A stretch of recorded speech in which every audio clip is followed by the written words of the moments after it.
Donc le thème de ce soir, c'est la voiture, l'utopie ou la réalité. Est-ce qu'on peut s'en passer finalement? Vraiment, on verra les positions peut-être radicales de certaines personnes, ou peut-être pas du tout. Donc voilà, je vais laisser la parole à Zoé Gouriet du service d'urbanisme qui va faire une petite introduction, et après on laissera la parole aux intervenants. Et je vous retrouve à la fin. Bonsoir. Alors, la ville d'Yverdon-les-Bains a choisi de traiter la thématique des quartiers à faible taux de stationnement car elle se pose ces questions notamment sur les plans d'affectation de Garlac. Ceux-ci sont en cours d'élaboration. Le premier sera mis à l'enquête cet automne et ils seront réalisés dans 5 à 10 ans. Ce que nous considérons comme très ambitieux aujourd'hui en matière de réduction de stationnement pourrait s'avérer dépassé dans les 5 à 10 années à venir. Déterminer le nombre de stationnements aujourd'hui pour un futur relativement lointain est donc complexe, et on aimerait éviter que les usagers et les usagères futurs soient obligés de construire des places de stationnement à cause d'un règlement sans que celles-ci ne correspondent à un besoin réel et effectif des habitants. Le service de l'urbanisme et celui de la mobilité réfléchissent donc à des règlements flexibles permettant d'adapter des exigences en stationnement aux futurs besoins. Par ailleurs, on constate que certains promoteurs privés choisissent de construire par eux-mêmes de moins en moins de places de stationnement, car ils ne sont pas sûrs de les rentabiliser sur le long terme. En effet, de plus en plus d'habitants des centres urbains choisissent de troquer leur voiture contre un vélo, un abonnement de transport public ou autre. Cette baisse du taux de motorisation des ménages vivant en ville est encouragée par la plupart des villes qui mettent en place des politiques en offrant des alternatives à la voiture, en tablant sur un important report modal de la voiture vers d'autres modes de transport. À Yverdon, le projet d'agglomération de 4e génération, aussi appelé le PA4, qui a été achevé l'année passée, et le plan climat, lui aussi terminé en 2022, sont 2 documents qui comptent sur un important report modal. Celui-ci se traduira là aussi par une diminution des besoins en stationnement. C'est donc pour toutes ces raisons que nous sommes très heureux d'aborder ce thème ce soir avec 2 conférenciers et conférencières très expérimentés sur le sujet. Voilà. Je laisse la parole Merci beaucoup. à Madame Émilie Roux.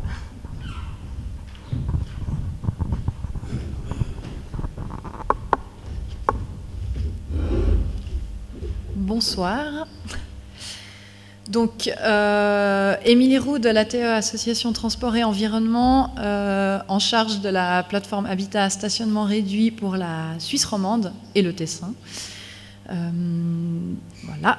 Donc, c'est un bref plan de la présentation. Donc, je vais commencer par vous présenter brièvement les activités de la plateforme, le contexte suisse qui a été très brièvement mentionné juste avant, quelques exemples d'habitat à stationnement réduit en Suisse, même s'il y en a quelques-uns qui vont être présentés plus précisément après, et les avantages de ce type d'habitat et pourquoi l'ATE veut les promouvoir. La plateforme, donc, elle a été lancée par l'ATE et divers partenaires qui avaient des intérêts pour la mobilité durable et l'environnement.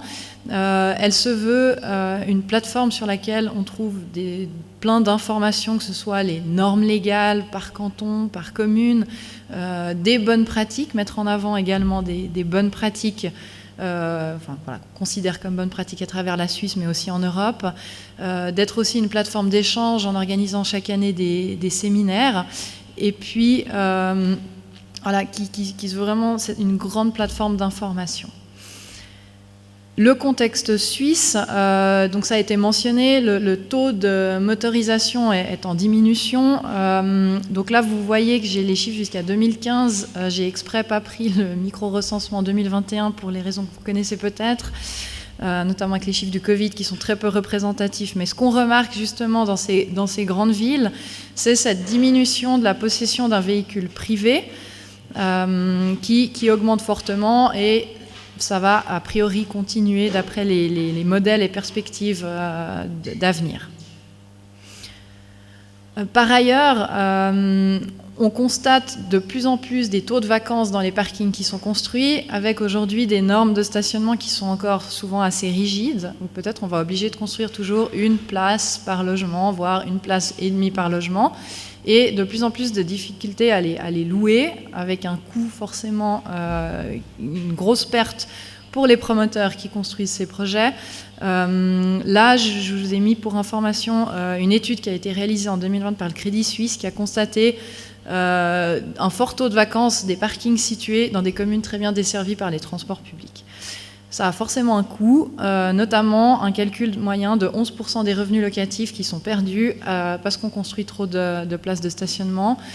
On était l'année passée pour le séminaire qui était organisé par la plateforme à Praromans sur les Hauts-de-Lausanne, pas forcément extrêmement bien desservi par les transports publics, on n'est pas dans un contexte genevois par exemple ou zurichois. Et pourtant, le canton a obligé à construire un certain nombre de places de stationnement qui sont aujourd'hui pas louées, parce qu'on est dans une coopérative qui se voulait proche de l'environnement et où les habitants n'ont pas forcément de voiture, et c'est un coût important pour la coopérative, avec des difficultés à reconvertir ces places de stationnement. Donc voilà pour un bref contexte. J'ai un peu regardé des exemples d'habitat à stationnement réduit en Suisse. Donc ça, c'est ce qu'on a pu recenser sur la plateforme, donc qui sont considérés comme bons exemples. On voit assez visuellement que la plupart de ces exemples se situent en Suisse alémanique. La Romandie commence à avoir de plus en plus d'exemples, même si c'est un peu plus lent. Mais on voit que dans le canton de Genève et dans le canton de Vaud, on a de plus en plus d'exemples qui arrivent. J'ai pris 3 exemples ici où la place de la voiture a été réfléchie dès le début. Donc, à Neuchâtel, par exemple, à la coopérative d'en face, donc on est bien desservi par les transports publics, proche de la gare, 21 appartements et 2 places de stationnement qui ont été construites pour un système d'autopartage et une place pour des personnes qui en auraient besoin parce qu'ils doivent faire des livraisons, des urgences de nuit, des personnes qui sont peut-être dans les soins, et puis pour des personnes à mobilité réduite. Un grand nombre de places de stationnement vélo. Et pour pouvoir justifier une réduction des places de stationnement, on a d'un côté, au point de vue des autorités, il n'y a pas de macaron du stationnement qui a été octroyé pour les habitants du quartier. C'est souvent une question pour les autorités d'accepter ou non la réduction du nombre de places de stationnement, avec cette crainte que le stationnement se mette sur le domaine public. Et là, les autorités ont pris aucun risque en accordant aucun macaron. Et auprès des locataires, ce qui est intéressant, c'est qu'il y a une interdiction, quand on signe un contrat de bail, de posséder un véhicule privé. Ça ne veut pas dire qu'on n'a pas le droit d'utiliser de voiture, parce qu'on a ce système d'autopartage, et on peut utiliser une mobility ou autre véhicule. Donc ça, c'est un des moyens de réduire la place de la voiture dans un quartier. Donc là, on voit l'emplacement du quartier. Donc, je ne sais pas si vous voyez. Oui, c'est ce carré vert. Donc, on est très proche de la gare. Donc, on profite aussi de cette bonne desserte en transport public. On peut aussi, comme stratégie pour ne pas avoir à construire de places de stationnement dans un quartier, utiliser l'existant. Donc, en évaluant le taux de vacances du stationnement aux alentours, on peut justifier qu'on construise un logement, mais on ne construise pas de place de stationnement parce qu'en fait, il y a les places qui existent à côté en suffisance.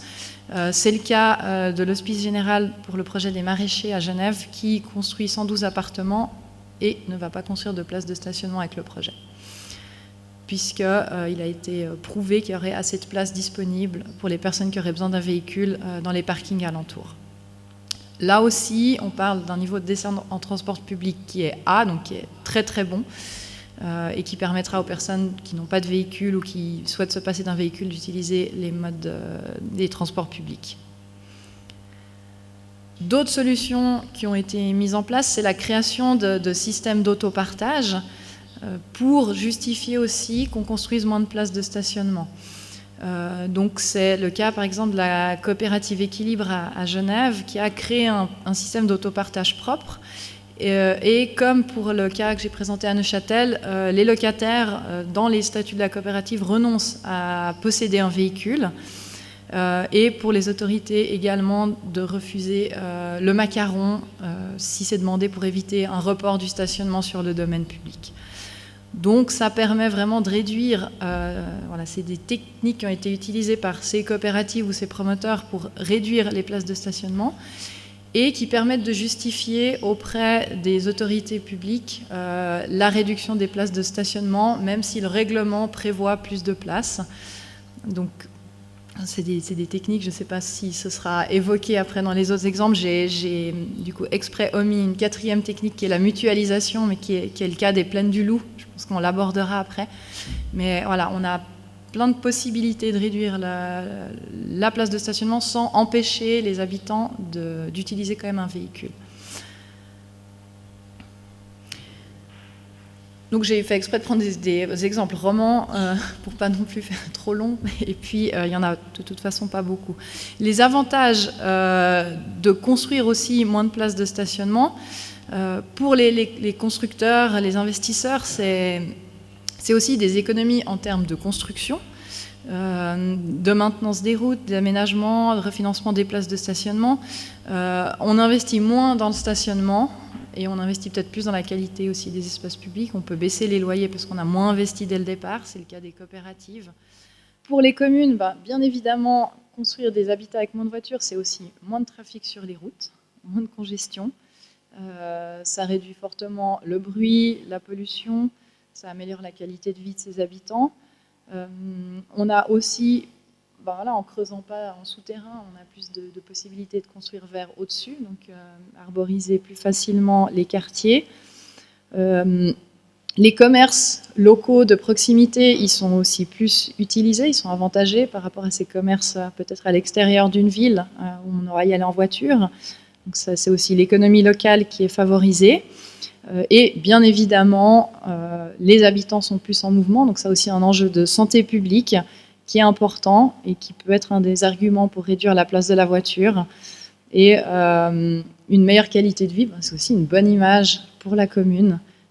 Elle devient aussi attractive pour d'autres intérêts que pourraient avoir les habitants.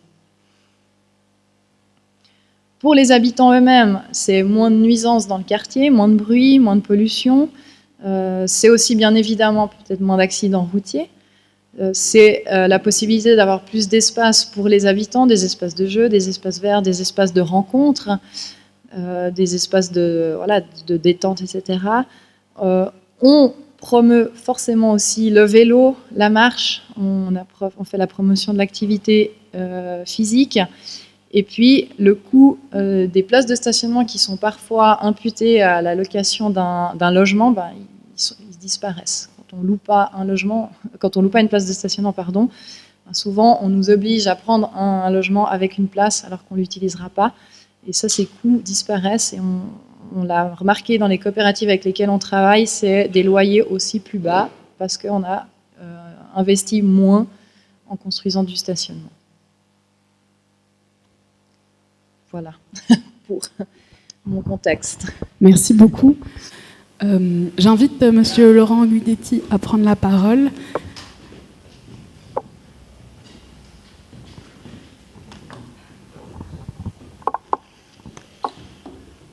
Alors moi, bienvenue à toutes et tous. Je vais vous donner 2 exemples, et puis j'ai pas pu m'empêcher de terminer avec une petite leçon plus théorique et moins pratique. Ça, c'est Georges Maroun-Kikano, qui est que j'ai découvert récemment, qui est un YouTuber fan de voitures et puis de belles filles qui prend dans ses bras. Je vais vous parler d'abord de l'opération de Bochardon. Dans les 2 cas, c'est des opérations où j'ai été impliqué professionnellement et où j'habitais ici et où j'habite maintenant aux Plaines du Loup.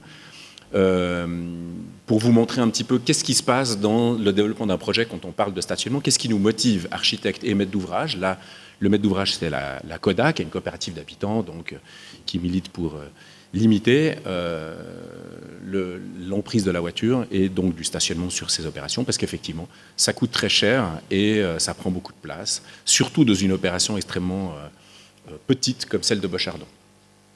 Donc on avait un certain nombre d'ambitions du maître d'ouvrage, la CODA, mais aussi ambition du groupe d'habitants. Donc on a commencé avec une dizaine d'habitants, avec une démarche participative, avec quelques principes, réduire nos mobilités, et en particulier surtout non durables. Et puis on s'est posé une question toute simple, qui est de quoi a-t-on réellement besoin? Et donc on a sorti un double, j'ai masqué les noms, parce que peut-être qu'il y a des noms que vous auriez pu reconnaître, avec une situation actuelle. C'est-à-dire qu'on a tous fait le bilan de notre mobilité individuelle, collective, à toutes les mobilités possibles. Donc on avait le nombre d'AG, nombre d'abonnements des transports publics lausannois, d'utilisateurs mobility, enfin la totale. Et puis on a documenté ça. Et comme ça, on a parlé de notre mobilité de façon peut-être moins affective et plus déconnectée de juste je veux une voiture, mais on peut peut-être se dire et pourquoi ai-je réellement besoin de ma voiture? Donc on parle de la voiture de façon générale, de cette façon-là. Et puis on s'est rendu compte qu'ensemble, on avait pas mal de poids mobility, c'est-à-dire qu'on était des gros utilisateurs mobility, que donc on pouvait aller contacter Mobility pour peut-être obtenir une voiture mobility sur notre parcelle. En discutant avec Mobility, ils ont dit c'est mieux sur domaine public, à proximité immédiate, comme ça on rend la voiture mobility plus visible et donc plus utilisable par d'autres habitants du quartier, ce qui a été fait. Et puis, en discutant simplement ensemble, avant d'habiter ensemble, on s'est rendu compte qu'on arrivait à abandonner un certain nombre de voitures et à mutualiser des voitures. Et donc, le bilan de cette démarche de 2008, c'était il faut une voiture privée, parce qu'un habitant est obligé d'avoir une voiture.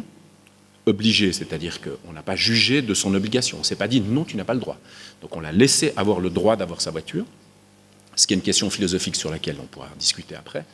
Une voiture partagée à plusieurs, et puis finalement deux voitures mobility qu'on imaginait à l'époque, une sur domaine privé et une sur domaine public, et puis la place visiteur obligatoire. C'est-à-dire qu'on était largement en dessous du minimum imposé pour réaliser des places de parc sur domaine privé.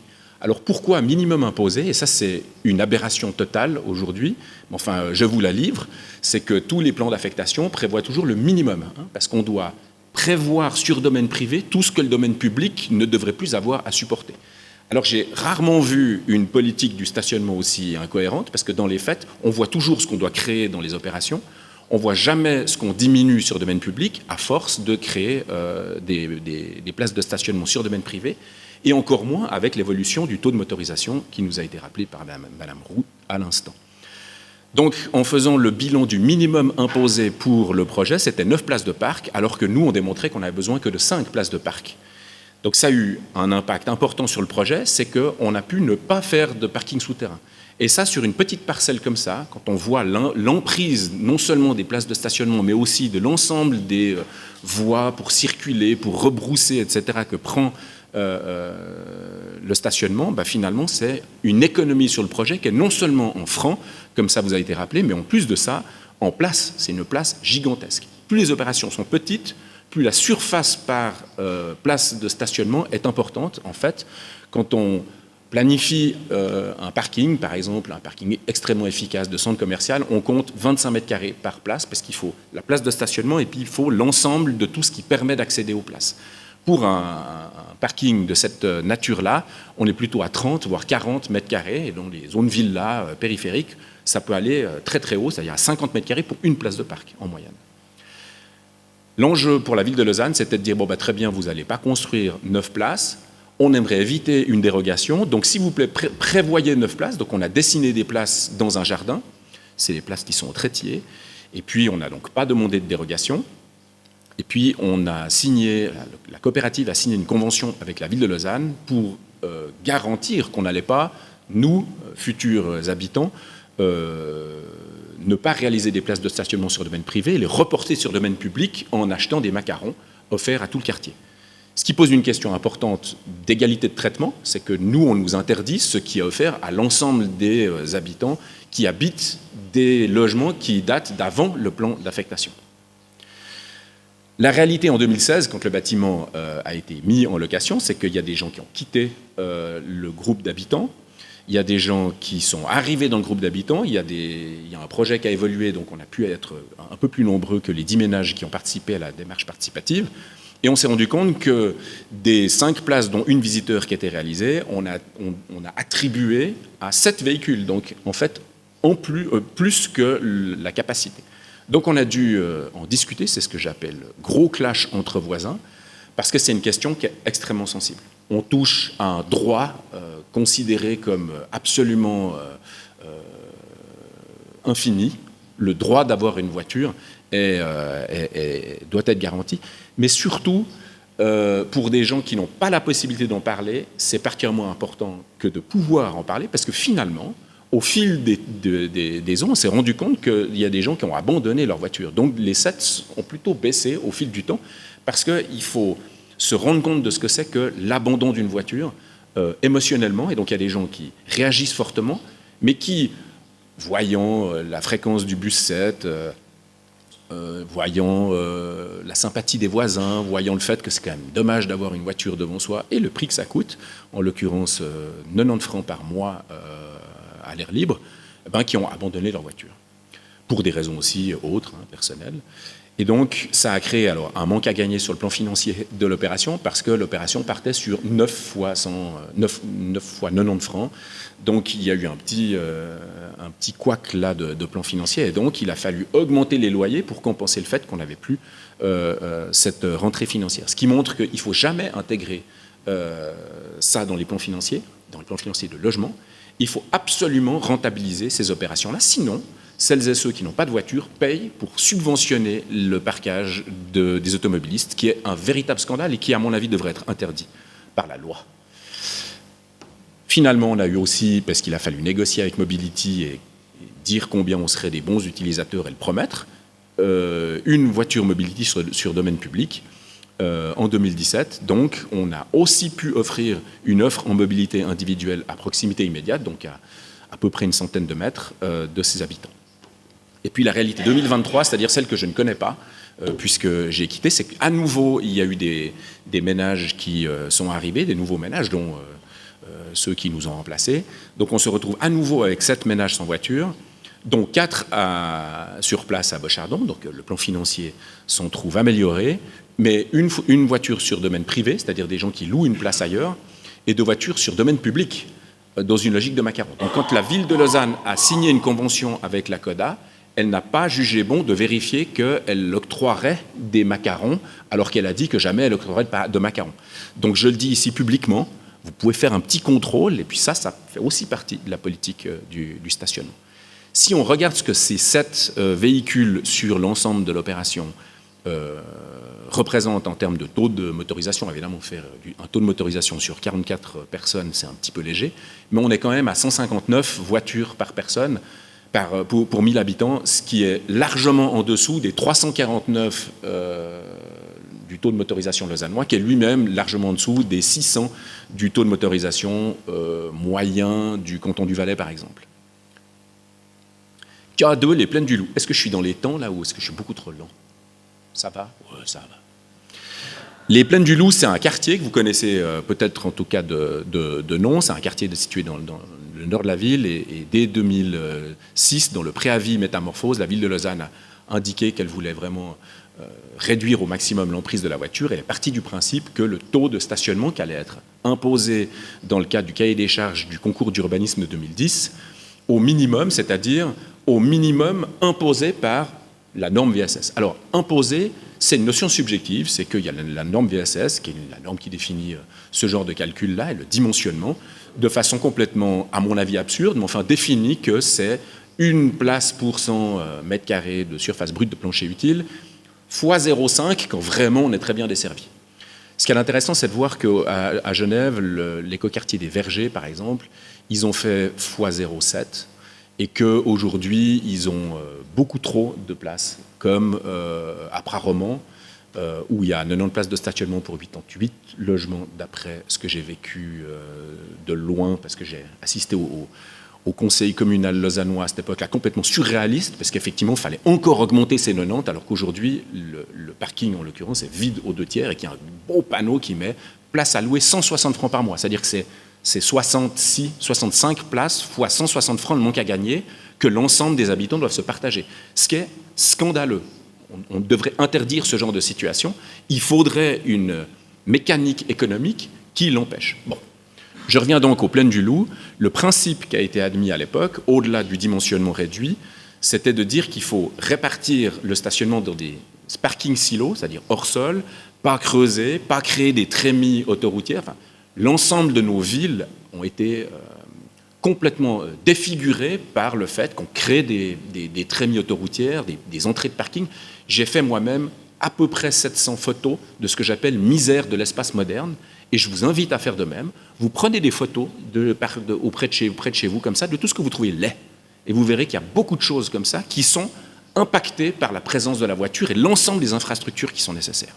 Je reviens donc à mon mouton. Le taux de motorisation théorique lors de l'étude du master plan en 2010, c'était 246 véhicules pour 1000 habitants, donc un taux supérieur à celui de Bochardon. Ensuite, il y a un premier lot, un premier paquet qui a été réalisé, je reviens juste en arrière, c'est la partie nord du site, donc tout le plan partiel d'affectation numéro 1, autour de ces 710 places de stationnement. Le plan partiel d'affectation disait maximum 700 places plus 30 véhicules d'autopartage, donc on a fait le maximum, suite à une démarche complètement schizophrénique de la part des investisseurs et de la ville à cette époque-là, c'est qu'on a dit combien vous avez besoin de voitures. Nous, on avait droit, par exemple, le Bled, notre coopérative qui a réalisé cette opération au Plaine du Loup, on avait droit à 51 places en proportion des mètres carrés qui nous avaient été attribués. On a fait une démarche auprès, comme les coopératives d'habitants avaient déjà leurs habitants, auprès de nos habitants pour savoir de combien de places on avait besoin.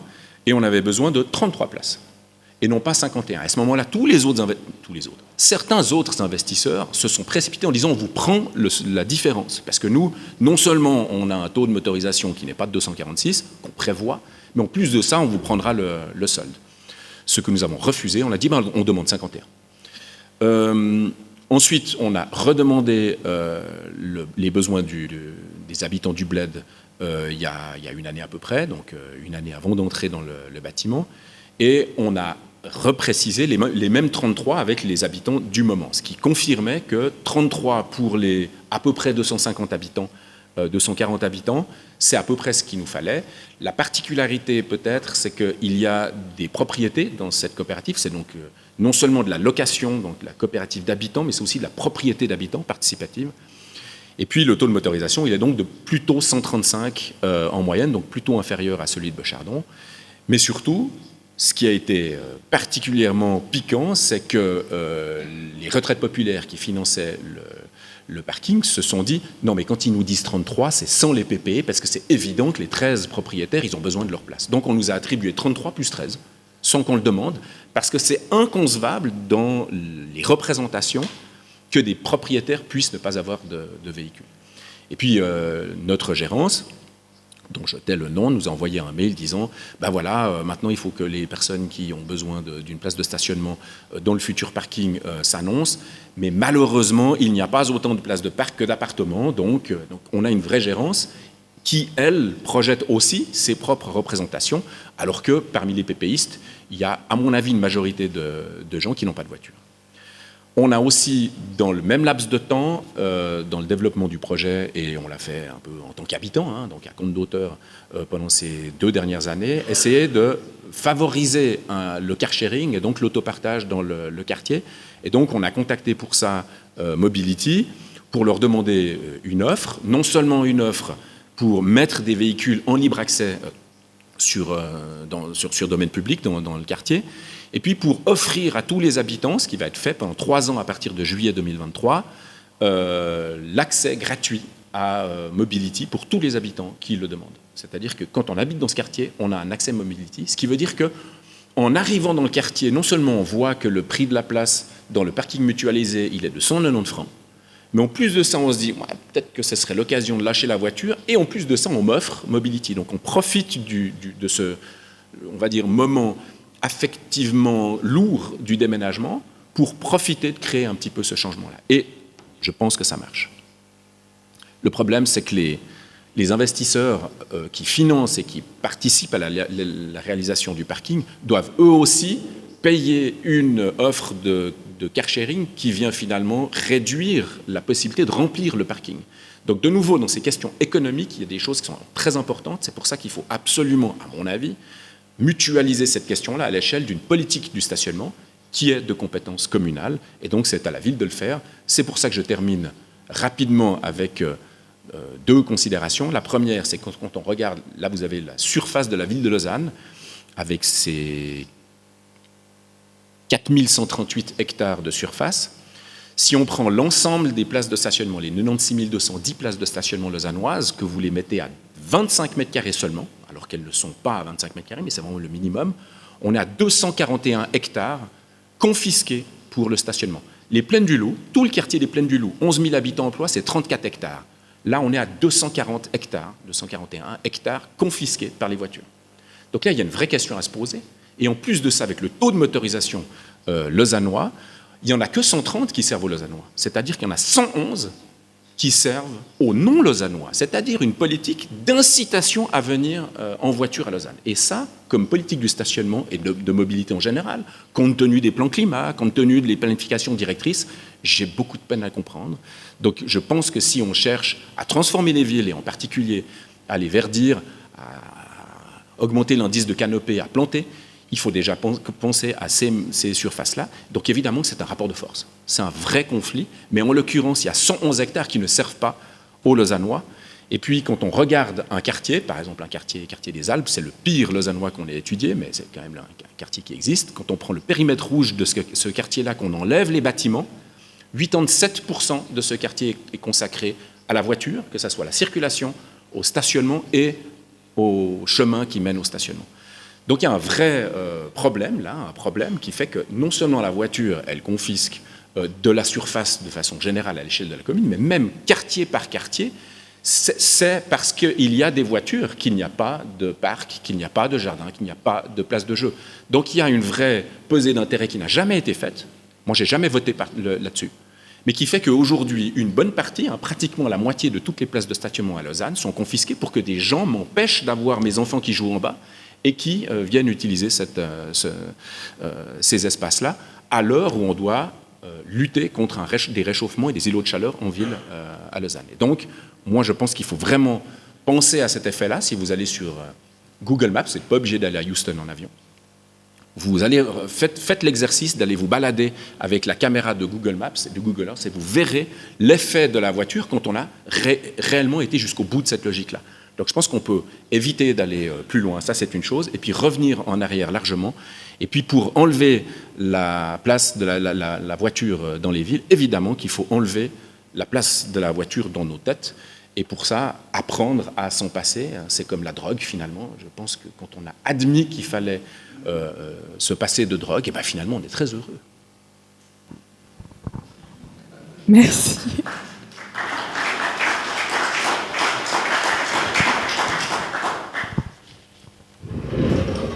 Merci beaucoup pour ces interventions. J'aimerais d'abord vous passer la parole aux personnes qui sont en salle, mais les personnes qui sont sur Zoom peuvent évidemment participer aussi. On vous invite à poser vos questions sur Zoom. On essaiera de les relayer aussi. J'essaie de regarder en même temps. Est-ce qu'il y a quelqu'un dans la salle qui a envie de poser une question à l'un ou l'une de nos intervenantes ? Pas de questions tout de suite. Moi, j'en ai beaucoup.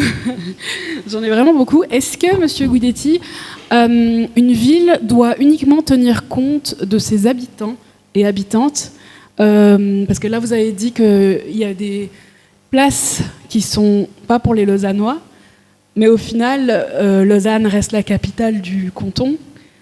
Beaucoup de gens doivent venir y travailler pour des soins aussi, enfin pour plein d'activités. Ces personnes-là, comment elles font ?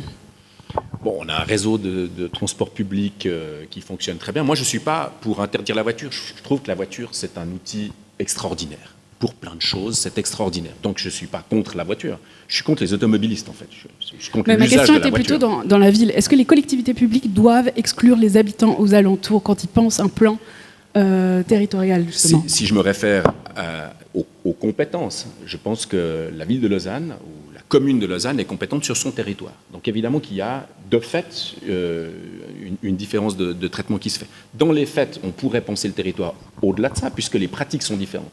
Il se trouve que les impôts de Lausanne viennent des Lausannois exclusivement. Il se trouve que la politique culturelle lausannoise est payée par les Lausannois. Enfin, il y a plein de règles comme ça qui font qu'il y a une réalité là. Maintenant, moi, je ne suis pas contre créer cette différence de traitement, mais il se trouve qu'elle existe, cette différence de traitement. Donc, il faut vraiment être très conscient de ça.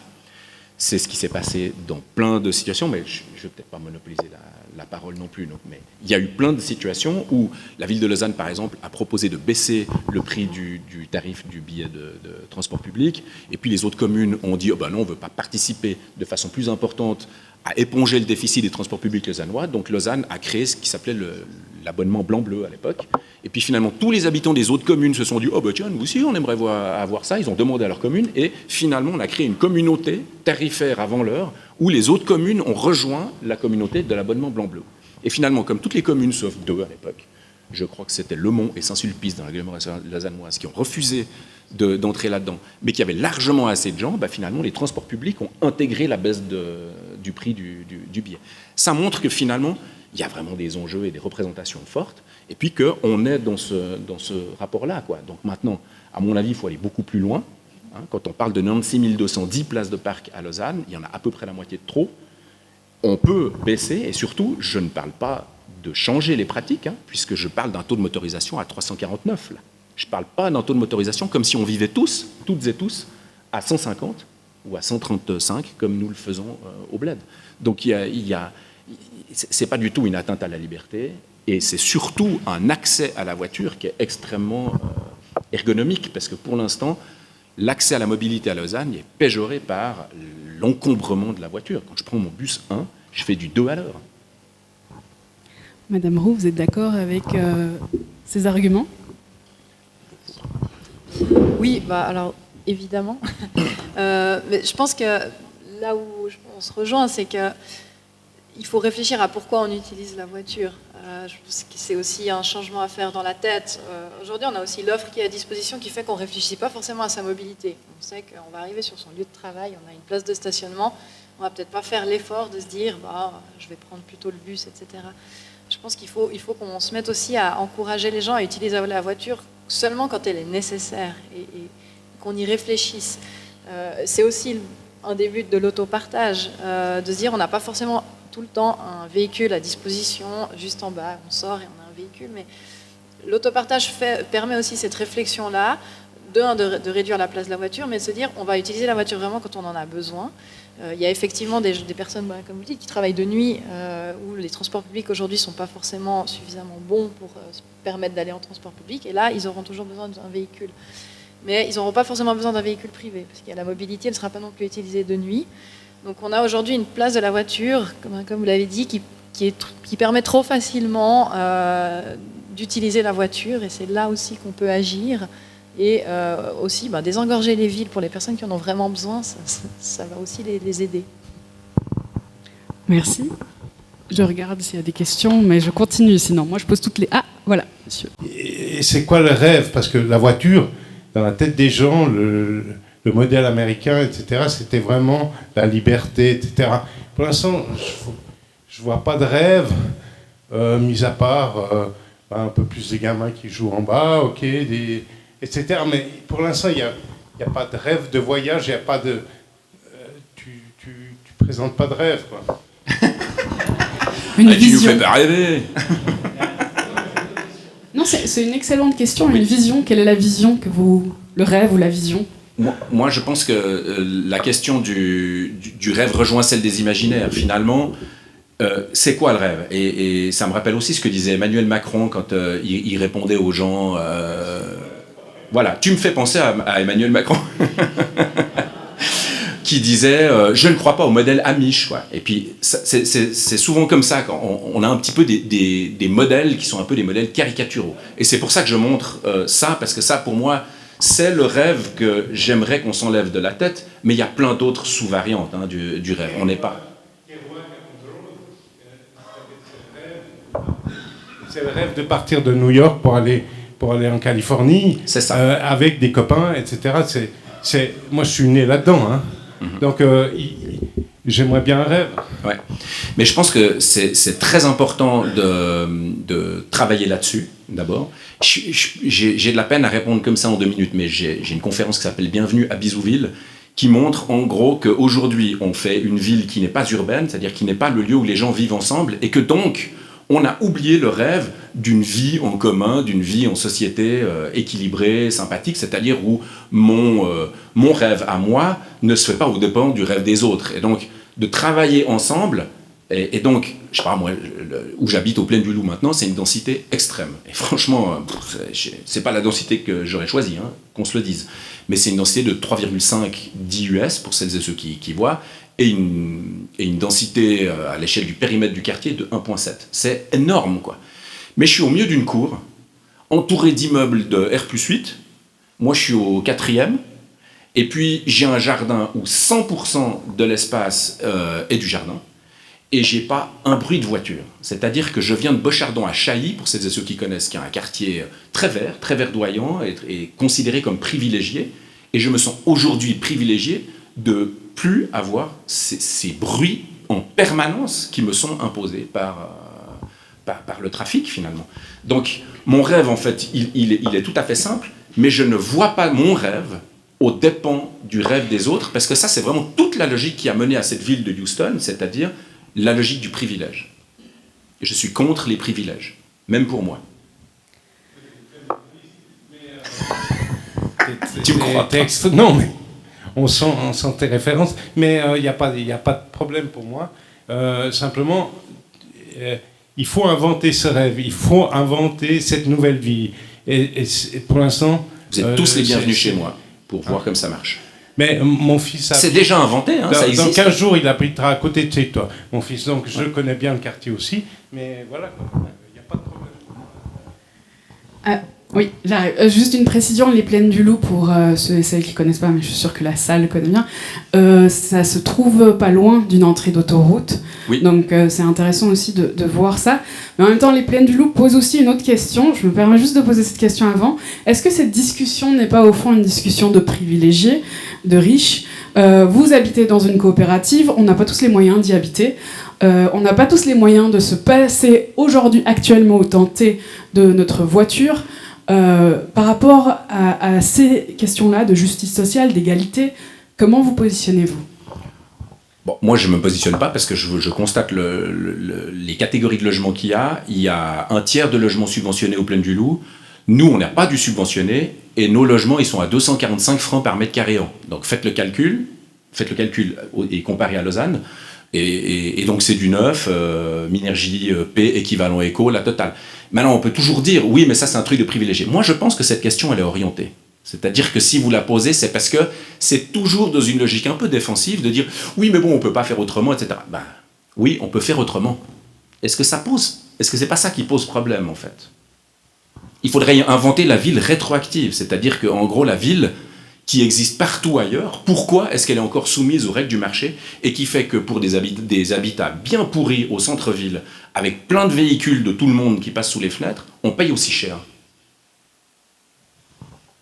Ça marche ? Je voulais juste revenir sur cette notion de rêve. Moi, je pense que c'est pas parce qu'on a envie de faire la traversée des États-Unis en voiture qu'on a besoin d'une voiture, qu'on a envie de faire un road trip à travers l'Europe, qu'on a besoin d'avoir une voiture qui est parquée pendant les 30 ans qui restent au-delà du road trip en bas de chez soi. Moi, je suis une grande utilisatrice de Mobility, entre autres, hein, mais où j'y vois mon rêve, c'est que le jour où j'ai besoin d'une camionnette pour déménager, j'ai une camionnette, et le jour où j'ai envie d'une voiture comme celle-là, ils n'ont pas exactement celle-là, mais ils en ont quelques-unes, et on peut s'éclater sur la route. Donc, voilà, moi, ça m'a... Voilà, j'ai envie de dire, on peut on peut remplacer ce rêve en disant, mais oui, le partager ou le louer pour des vacances. Moi, j'ai une copine qui a fait, là, je ne sais plus quelle route, là, en Harley-Davidson aux États-Unis.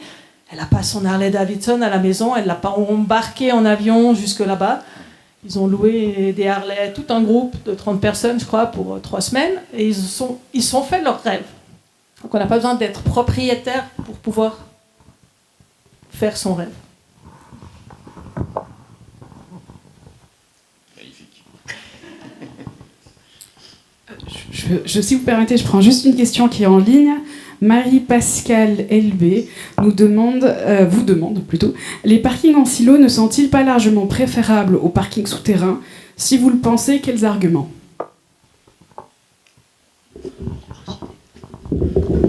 Alors, ils sont préférables pour plein de raisons, économiques surtout, en termes de CO2 aussi, parce qu'il faut beaucoup excaver les parkings en souterrain, et puis je ne connais pas de parking souterrain qui ne soit pas en béton. Alors quand on critique les architectes qui font trop en béton, la première des choses à supprimer, c'est effectivement la voiture, parce que tout le reste peut se faire autrement qu'en béton. Il y a un bilan CO2 très intéressant à Genève qui a été fait, d'un bâtiment avec beaucoup de bois, architecte Darius Goldscham, où il avait 9 étages en bois et 1 étage de béton, et le béton représentait 75% du bilan CO2 de l'ensemble de l'opération. Il n'y a pas photo. Oui, bonjour. Je m'appelle Antoine Comonville, je travaille à la commune de Lattène à Neuchâtel. Donc, je suis originaire du pays de M. Macron, peut-être proche des Amish, comme le décrit M. Macron. Je vous remercie et je considère que en fait il faut être j'ai tendance à me décrire comme radical en fait. Je pense qu'il faut être radical sur ces questions-là et je vois que c'est votre approche et ça fait vraiment plaisir. D'ailleurs, une petite aparté, je suis arrivé sur Lausanne, j'ai été au parc Mon Repos, donc pas très loin d'ailleurs de chez vous. Donc il y avait un parking super cher, on n'avait qu'un salaire, 280 francs, pour nous c'était énorme. On a vraiment hésité pour Mobility, on s'est dit c'est l'occasion de faire le pas, en plus c'est mon domaine, voilà. Et puis on n'a pas fait le pas parce qu'on s'est dit, on n'a même pas essayé en fait. Donc il faut essayer, il faut y goûter. Je pense que si on y avait goûté, peut-être qu'on aurait fait le pas. On a acheté une voiture super chère, voilà. Donc j'ai pas réussi, alors que c'est vraiment mon domaine et je suis convaincu. Je suis aussi parent de plusieurs enfants. J'ai pas réussi à passer le cap. Donc il aurait vraiment fallu que j'ai une incitation, peut-être cette conférence de ce soir, pour me décider. Donc ma question, c'est, je fais le lien avec les élus, les conseillers communaux, les élus de la population. Et je me dis, moi ça me fatigue toujours de me dire, je vois votre travail qui est magnifique, je me dis, mais en même temps, vous me paraissez si minoritaire et c'est si peu que je me dis, il faudra attendre encore un siècle pour y arriver. Et à côté, je me dis, mais si jamais les élus prennent ça en considération, est-ce qu'ils vont se faire sanctionner directement? Est-ce qu'ils vont perdre leur place de politiciens? Ou est-ce que finalement la population est indirectement prête à cela, du fait qu'on entend parler régulièrement des problèmes de pollution de l'air, vous n'en avez pas beaucoup parlé, au-delà du bruit, moi, à mon sens c'est encore plus important, des coûts, etc. Il y a les réglementations européennes aussi, etc. Bref. Donc finalement, est-ce que la population est prête ou pas? Est-ce que les élus se feront sanctionner ou non, en fait, ou est-ce qu'il suffit juste d'un courage des politiciens? Je sais pas si vous pouvez détacher ça. Non. Ouais, je vois comme ça. Oui. En fait, nous, avec la plateforme, les échanges qu'on a avec les coopératives, etc., c'est qu'il y a effectivement des gens qui sont, comme vous le dites, qui sont prêts à ce changement, qui sont prêts à se passer d'un véhicule privé, qui sont prêts à habiter dans un quartier où il y a moins de places de stationnement. Et il y a un peu aussi ce désespoir de ces élus qui ne leur font pas confiance. On a la coopérative Équilibre à Genève, quand même, dans leur statut, les futurs habitants signent un engagement à ne pas posséder de véhicule. Donc c'est noir sur blanc, pour adhérer à la coopérative, il faut ça. Pourtant, les élus, le règlement du stationnement de la ville de Genève, du canton de Genève, ne leur a pas permis de réduire à 0, alors qu'ils ont besoin d'aucune place, à part peut-être pour de l'autopartage, parce qu'on ne leur a pas fait confiance. On les a accusés de dire que les gens, ils ne respecteront pas, ils vont aller se parquer sur les zones bleues, c'est déjà la cata, etc. Donc il y a aussi un manque de confiance. Quand bien même c'est signé, écrit noir sur blanc, on n'aura pas de véhicule. Donc il y a aussi une partie, un manque de confiance, mais il y a effectivement aussi une partie qui est un manque de courage politique, ça c'est certain. Je ne vais pas citer la personne, mais moi, il y a une personne qui m'a dit à un moment donné, il faut prendre des décisions, et puis effectivement, je serai réélue ou pas. Mais à un moment, j'ai été élue aussi pour faire des choses. Et je pense que ça, c'est aussi important d'avoir ce courage politique qui, aujourd'hui, manque un peu, malheureusement. Et pour moi, personnellement, qui me désespère quand je vois effectivement tous ces beaux projets, toutes ces personnes qui, derrière, ont envie de vivre dans un tel habitat et qui prouvent que c'est possible, mais à côté, on n'a pas le courage d'aller plus loin. Ça commence un petit peu à changer dans les les contacts qu'on a avec les communes qui nous appellent de plus en plus pour dire voilà à combien on pourrait réduire, est-ce qu'on doit garder les minimums, est-ce qu'on doit parler de maximum, est-ce qu'on doit totalement enlever de mémoire à Belleville, il n'y a par exemple plus d'obligation de construire de places de stationnement, il n'y a pas besoin de le justifier, pas besoin de prouver qu'on va vivre sans. Ça c'est l'exemple idéal, enfin, pour moi, je pense pour beaucoup de personnes ici. Et un jour on y arrivera, c'est en train de changer petit à petit, c'est lent, mais j'ai assez bon espoir qu'on a de plus en plus de personnes qui ont le courage d'aller de l'avant. Effectivement, face à l'urgence climatique, il y a des élus qui n'auront pas le choix et qui ont été élus pour ça de toute façon, donc j'ai un peu d'espoir. Et juste préciser un conseil aux élus, parce qu'il n'y a pas de raison finalement. D'abord, quand on est élu pour tenir une parole, et pas pour garder un mandat. Donc si on distingue les valeurs qu'on défend d'un mandat politique, ça devrait fonctionner.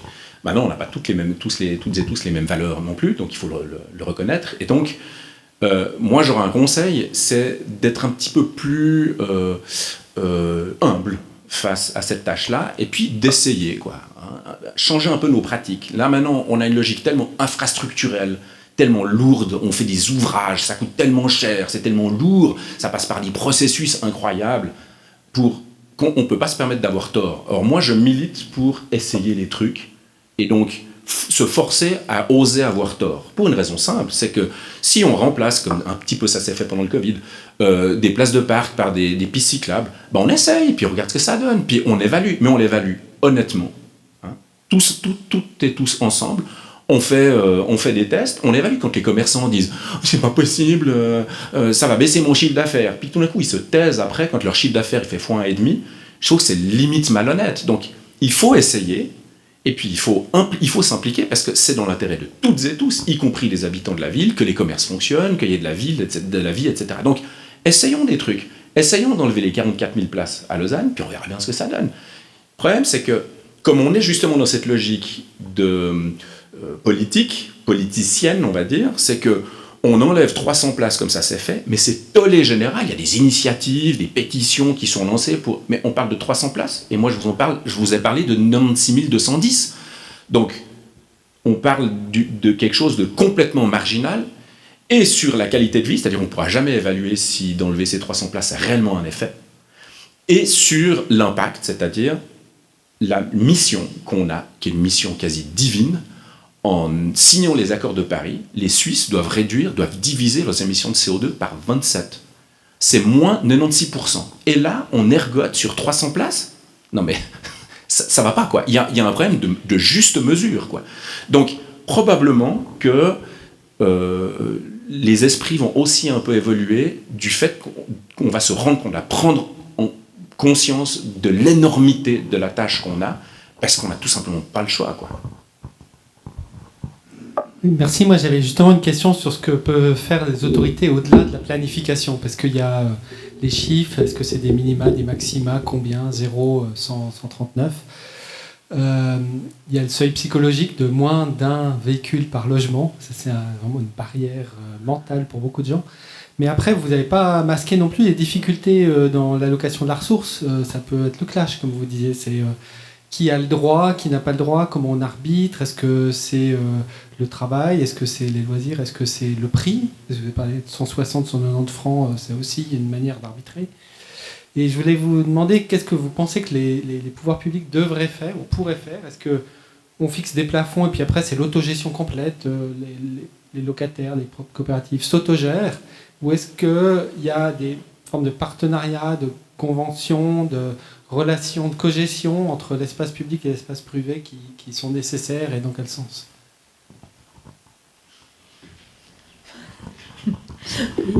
Non, bon.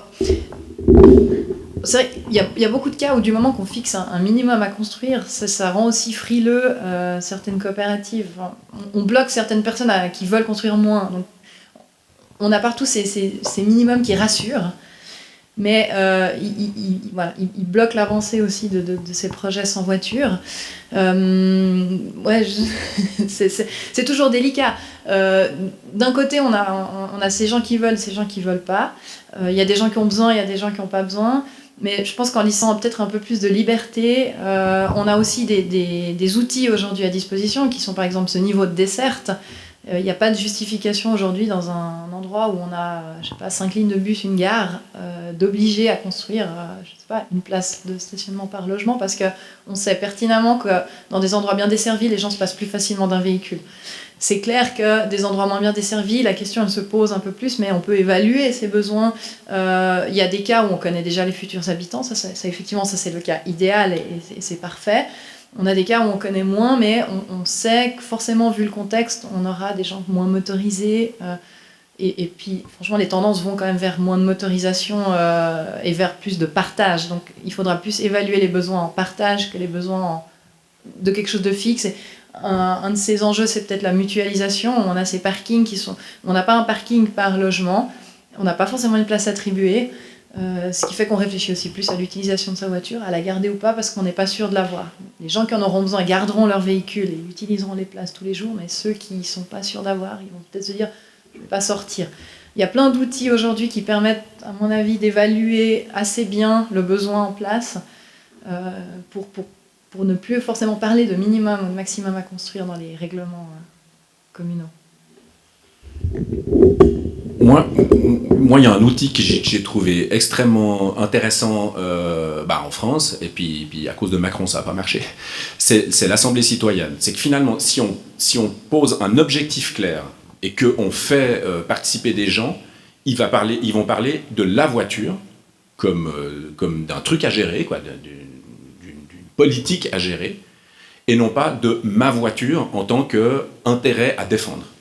Et si on dit aux gens, bon ben voilà, le problème est là, maintenant l'objectif c'est celui-là, débrouillez-vous pour faire un projet qui convienne à toutes et tous, ils seront capables de le faire.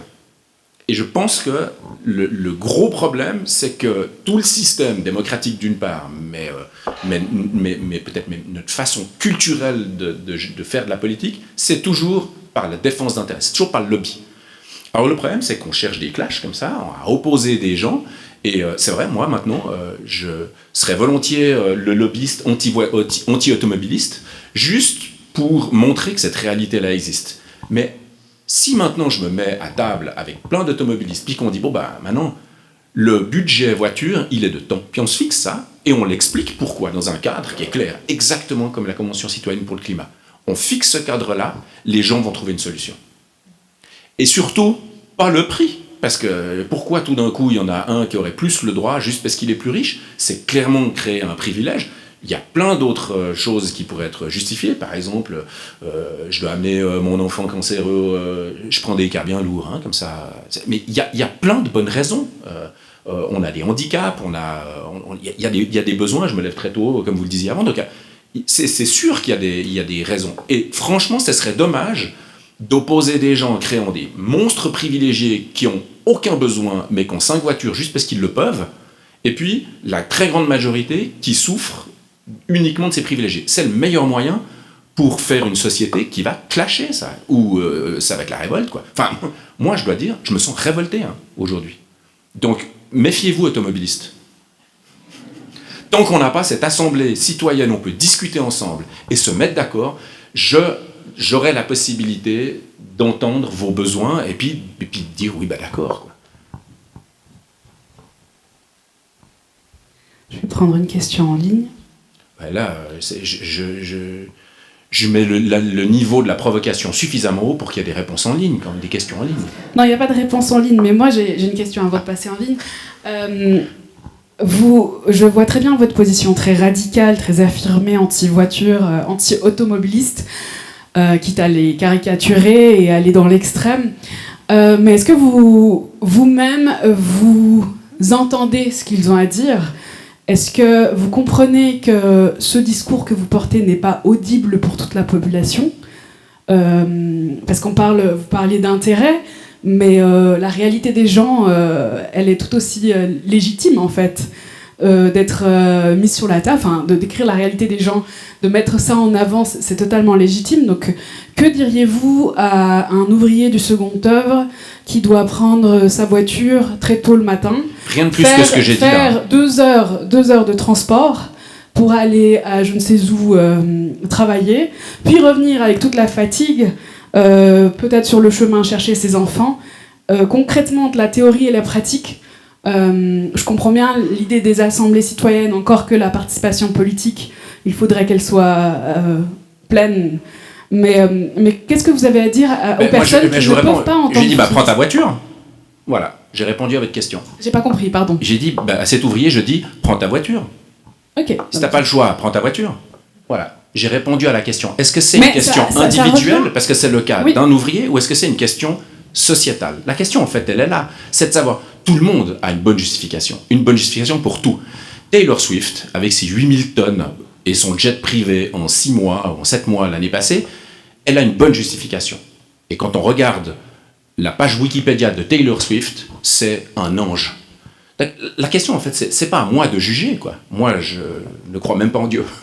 Donc, c'est pas une question d'avis par rapport à un autre.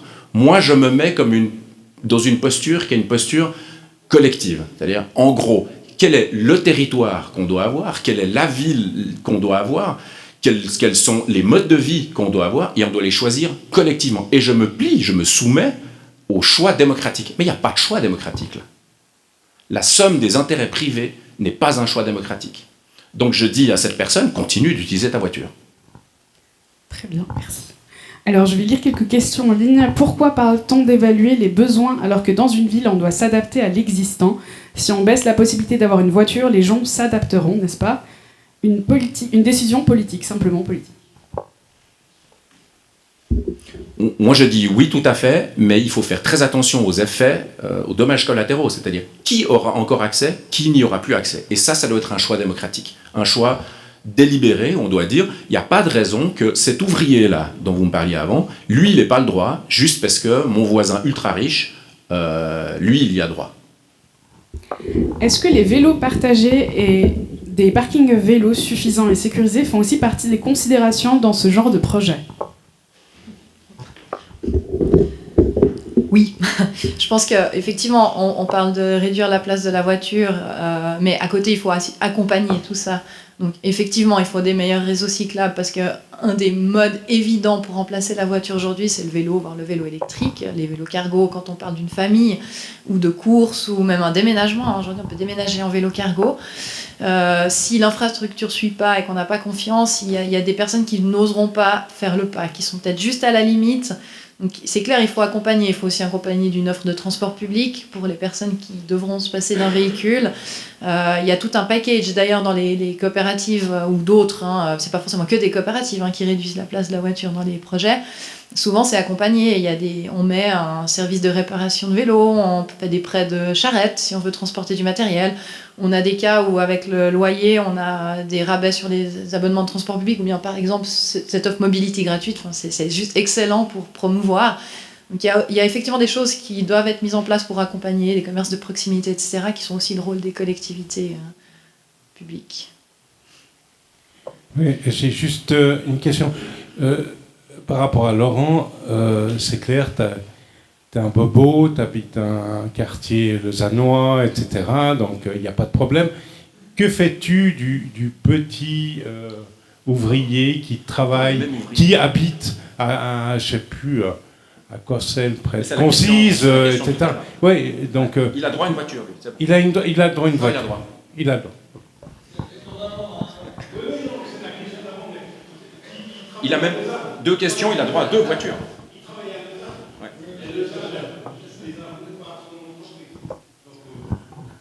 Pas de souci, il a droit.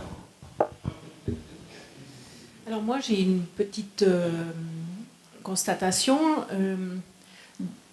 Dans vos propos, je trouve qu'on mélange un peu tout. Premièrement, vous nous parlez de ces coopératives où les gens choisissent de vivre de cette manière-là. Pour moi, il n'y a pas de souci. Quand on fait un choix, on l'assume. Si ce n'est que dans la vie de quelqu'un, il peut y avoir des modifications, qu'elles soient privées ou professionnelles. Imaginons qu'on reprenne l'exemple que vous avez cité, la coopérative où les gens signent un non-droit à la voiture. Moi, j'ai pas dit ça. C'est vous. Oui. En tout cas, ça a été dit. Et la personne... elle avait un certain type de travail, et puis elle va travailler au transport public, et elle doit commencer à 4 heures du matin, et elle a signé son fameux bail à respecter, et puis il lui faut un véhicule, et elle n'a pas le droit d'avoir une place de parc, elle n'a pas le droit d'avoir de macarons.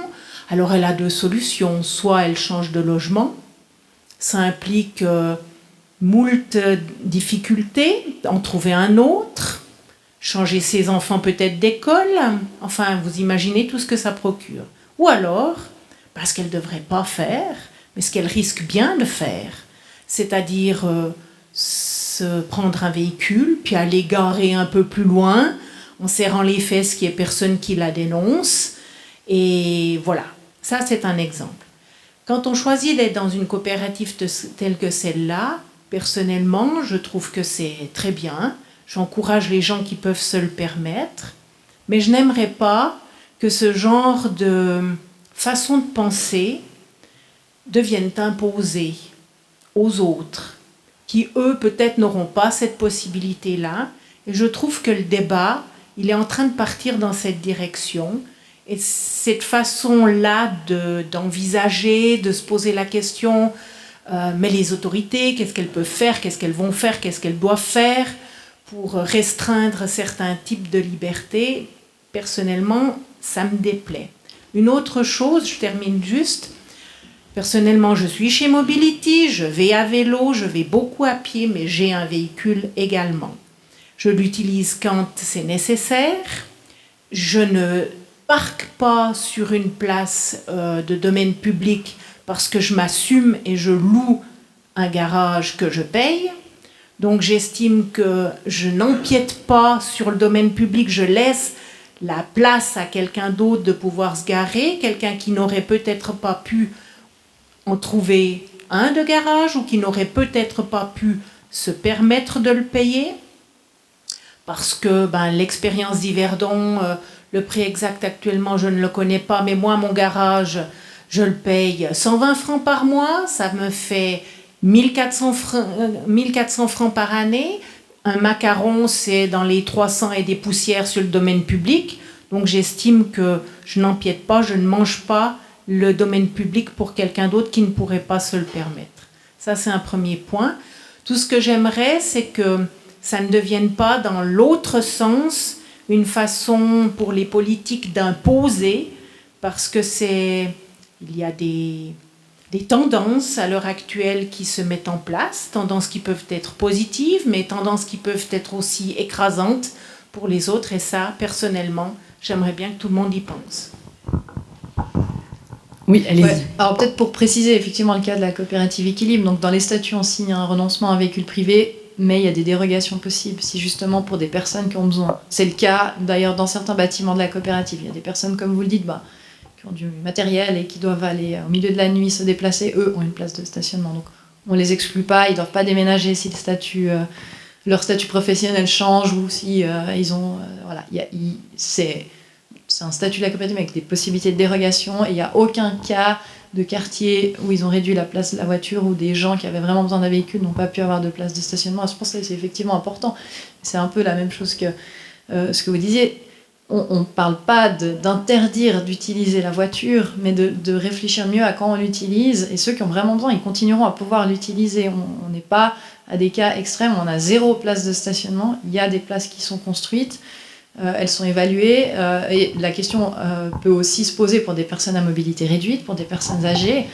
Et c'est vrai que c'est important de réfléchir à ça quand on construit ce type de quartier pour garantir l'accès, pour garantir une certaine mixité. Et on ne parle pas du tout de promouvoir un système qui va exclure des personnes, qui va devenir forcément la norme.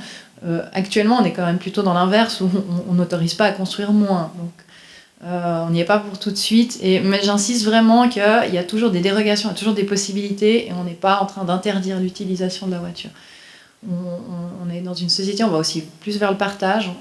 Moi aussi j'ai Mobility, j'ai pas de voiture et j'utilise Mobility avec plaisir. Et j'insiste vraiment, on n'interdit pas les gens qui ont besoin d'une voiture, on l'a dit plusieurs fois, à utiliser la voiture. Par contre, on va vers une meilleure utilisation de la voiture, plus juste, et puis pas à tout va parce qu'on a trop de possibilités. on n'exclut personne. Même pour les revenus. Hein. D'ailleurs, peut-être même c'était au début une des questions.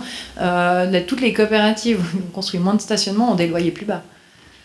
Finalement, on a cette possibilité d'accès qui est intéressante. Moi, je trouve intéressant votre question parce qu'elle montre combien le débat est irrationnel. Pourquoi est-ce que vous arrivez à poser une question comme ça après ce qui a été dit? Parce que je pense que c'est bien la démonstration que là, vous avez peur, en fait. Et donc, il ne faut pas avoir peur. Il faut vous dire, on va faire un projet commun.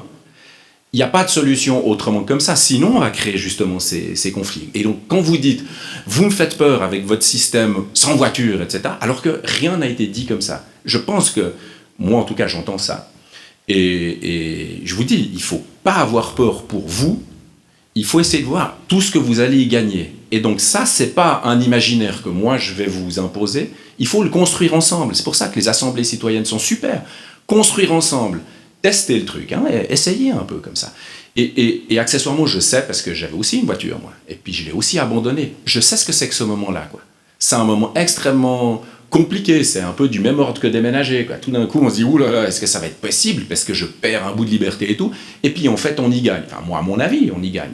Maintenant, c'est tout le monde qui doit faire ce chemin-là. Parce que, globalement, c'est facile de dire, oui, non, mais vous devez pas... vous avez le droit de dire ce que vous voulez, mais dans un cadre que j'aurais défini. Non, non, c'est pas comme ça que ça marche. Le cadre qu'on a défini, on y habite, c'est la Terre. Et aujourd'hui, je répète les chiffres, parce que ceux-là, vous devez les entendre. C'est moins de 96%, c'est 16 tonnes de CO2 par Suisse, et on doit être à 0,6 pour la neutralité carbone d'ici 2050. On doit, c'est une question aussi un peu relative, on peut aussi dire, non, mais moi je nie ça, je suis climato-sceptique, ou je sais pas, on a de bonnes raisons. Moi je discute avec tout le monde. J'ai aucun problème avec ça, mais il faut pouvoir discuter. Et cette plateforme, cet endroit où on discute ensemble de notre vie en société, je ne comprends pas pourquoi, pour la voiture, on n'arrive pas à causer d'un projet commun. C'est le projet de ces aménagements-là. Qui se plaint d'habiter là, sur la place Pestalozzi, qui est extraordinairement belle et qui fait envie. Il est là, l'imaginaire. Hein, c'est cette place qui est superbe. Habiter là, avec ses rues piétonnes, c'est génial. Donc cette qualité de vie, on ne peut pas dire c'est ça ou l'autoroute, et puis de rester dans deux caricatures qui s'opposent. Je pense qu'il faut essayer de se libérer de ces affects, et puis d'essayer de voir tout ce qu'on a à y gagner pour effectivement se rendre compte qu'il y a des alternatives. Le problème, c'est que c'est pour demain, ça. Moi, j'avais une question un peu technique qu'on se pose à Yverdon.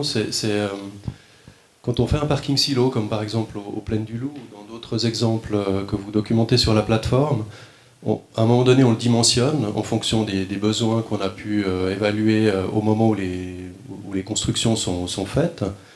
Mais après, dans la durée, comment par exemple, au Plaines du Loup, il a été prévu que ce parking puisse évoluer puisqu'il est en silo? Est-ce qu'il y a l'idée peut-être que certains étages puissent être convertis en autre chose le jour où, effectivement, on s'approchera des objectifs des accords de Paris, par exemple, et puis qu'on réduira encore un peu le taux de motorisation? Est-ce qu'il y a quelque chose qui a été pensé à ce niveau-là? Oui, je crois que ça a été pensé. C'est bientôt l'heure, visiblement. Je crois que ça a été pensé, mais alors je suis pas opérateur dans les aspects architecturaux. Et donc, c'est aussi pensé à certains cas. Il y a eu un gros projet de parking près de Payerne, comme ça, de 1200 places, qui était prévu pour être reconverti. Mais le problème, en fait, de l'ensemble des 96 210 places, c'est qu'elles sont partout. Donc, un ouvrage, c'est peut-être le dernier endroit où il faut enlever les parkings, parce qu'il est hyper bien conçu pour ça. Il est centralisé, donc il faut simplement lier les places de stationnement en ouvrage avec l'ensemble de la politique. Parce que quand je dis 96 210, c'est les zones bleues, les zones blanches, les horodateurs, les places surtout, les places sur domaine privé qui appartiennent à des privés et qui louent comme ça, c'est les parkings publics, c'est les P+R, enfin, c'est l'ensemble de cette myriade-là, et elle doit être coordonnée, cette politique. Donc, il faut effectivement d'abord enlever les places qui rapportent le plus et coûtent le moins. Et puis il faut vraiment avancer rapidement. Et le dernier parking les derniers parkings qu'il faudra supprimer, c'est le parking Montbenon, parking Riponne, parking... Il y a eu un grand débat au conseil communal à l'époque où j'y siégeais sur le parking Riponne. Qu'est-ce qu'on peut faire? Et puis un groupe politique disait il faut absolument enlever les voitures, donc il faut supprimer le parking Rippon. C'est le dernier à supprimer. Il faut d'abord supprimer toutes les voitures qui sont partout ailleurs. Parce que ce parking Rippon, on peut difficilement y faire autre chose. Même des endives et des champignons, c'est compliqué. Merci. Petite question d'exemple. Vous avez cité des exemples de réalisation de bâtiments, de complexes. Est-ce qu'il y a des exemples positifs au niveau suisse ou au niveau européen de politique publique justement pour favoriser ce genre d'habitation avec peu de voitures? Je dirais il y a Bâle-Ville qui a dans son règlement sur le stationnement aucune contrainte. Donc du moment qu'on a décidé de construire avec moins de places de stationnement, il n'y a pas de justification. C'est parti. Donc ça c'est très favorable. Les peu de coopératives qui ont dû se battre pour construire moins de places de stationnement, c'est encore... Il y a peu aujourd'hui de cantons ou communes qui ont des règlements suffisamment souples à mettre en avant.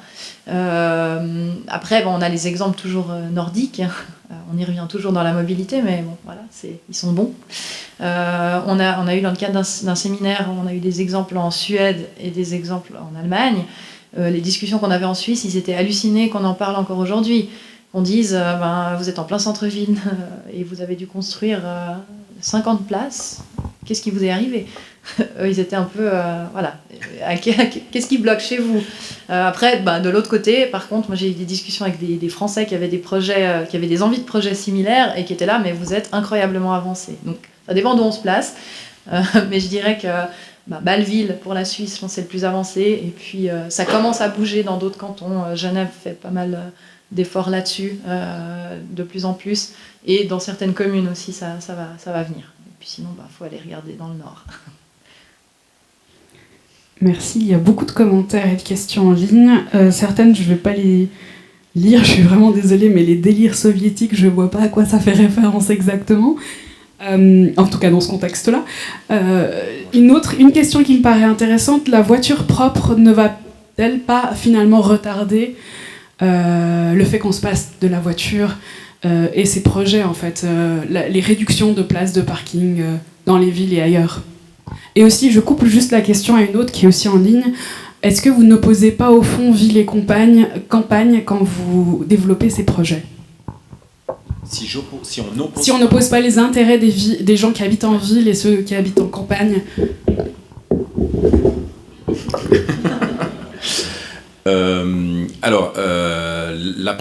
La deuxième question, on oppose. Alors effectivement, à partir du moment où il y a une offre en transport public qui est moins importante en dehors des centres, c'est plus compliqué et donc on se retrouve plus dans une question d'obligation. C'est donc bien une question d'aménagement du territoire au sens large, quoi. Donc ça c'est sûr, et donc c'est très compliqué, etc. Pourquoi est-ce qu'on a allé mettre autant de gens, pourquoi autant de gens sont allés se mettre? Parce que être esclave de soi-même à ce point-là, et puis ensuite dire non mais je peux pas faire autrement, et donc je viens polluer en ville, c'est quand même un petit peu fort de café dans un monde libéral, à mon avis. Donc c'est peut-être à ça que l'attaque du soviétique fait référence. Et puis l'autre question, la première des La toute première, la voiture électrique, voiture propre. Non, alors, voiture propre, ça n'existe pas, si jamais. Si vous allez en page 72 du rapport Environnement Suisse 2018, en haut à droite, il y a un graphique. Alors, il y a Environnement Suisse 2022 qui est sorti, je n'ai pas encore lu, donc je me réfère à celui-là. Vous avez la différence d'impact écologique entre modes de transport. En gros, il n'y a pas photo, tous les transports individuels sont sales, et accessoirement, parce qu'il y a plein d'effets rebonds pas possibles, entre 97 et 2017, il y a une augmentation moyenne du poids des véhicules de 30%, Dieu sait pour quelle raison. Pourtant, le développement durable existait déjà en 1997, je ne sais pas. En tout cas... Mais reste que les voitures électriques se développent. Les voitures ne sont pas du tout propres, et c'est pour ça qu'il faut aller voir ce graphique-là. Maintenant, si on parle de plus propre ou moins propre, oui, il semblerait que la voiture électrique soit moins pire. Mais bon, est-ce que vraiment, quand on doit diviser nos émissions par 27 et notre impact de 96%, on est né à se poser la question de savoir, oui, non, mais à poids égal, etc. Non, mais il y a un moment, il faut passer au transport en commun ou à la mobilité douce. Mais la question est vraiment, est-ce que ça va pas finalement retarder les projets ? Oui, c'est une très bonne question. Ce mythe peut retarder, et je pense que c'est aussi une stratégie, c'est-à-dire qu'on est bien plus attaché au mythe de l'individualisme, parce qu'on est une société individualiste, on ne va pas se le cacher, qui nous pousse finalement à abandonner ces projets-là, parce qu'on est plus attaché à ça qu'au pétrole, manifestement. Je pense effectivement que c'est un argument qui est souvent opposé, parce que voilà, elle est plus propre, plus propre, comme on a vu, pas forcément, mais elle pose la question de la place de la voiture, de toute cette infrastructure qu'on a pour la voiture, qu'on ait une voiture électrique ou une voiture thermique, si on a le même nombre, ça ne change pas. Et on parlait effectivement de ces îlots de chaleur, on parle aujourd'hui, il faut arboriser. Si on continue, même avec les voitures électriques, avec l'argument que c'est moins polluant, mais qu'on continue à avoir autant de trafic, autant de places dédiées à la voiture, on reste avec des villes bétonnées, on reste avec des campagnes aussi bétonnées, parce qu'on construit aussi de plus en plus de places de parc à la campagne. Et pour rebondir aussi sur la question de la campagne, ça tombe bien, c'est un projet qu'on lance avec la plateforme d'identification de projets qui vont un peu dans ce sens-là, aussi à la campagne. On en a déjà un dans les Grisons, donc ça existe déjà. Et voilà, c'est pas forcément incompatible non plus avec le milieu rural. Effectivement, il y a des choses qu'on peut encore faire mieux au niveau des transports publics à la campagne, mais ça c'est aussi le rôle des cantons et des communes. Mais c'est faisable à mon avis, ça va être faisable de plus en plus aussi à la campagne. Accessoirement, il faut définir ce que c'est que la campagne. Qu'est-ce qui reste de la campagne ? C'est une question assez complexe. Il y a beaucoup de périurbains, il y a beaucoup de métropolisation, et donc les réalités sont beaucoup moins tranchées que c'est impossible parce qu'il n'y a que le carte postal une fois par jour. Très bien, merci beaucoup. Merci pour ces interventions et ces questions. S'il y a une dernière question, je la prends volontiers. Sinon, je vous invite à continuer en bilatéral. Il y a un apéritif qui est servi juste dehors. Je vous remercie pour votre présence. Il n'y a pas d'autres questions. Donc, je vous remercie pour votre présence. Et ce débat riche qui va continuer. On n'en est qu'au début. Merci.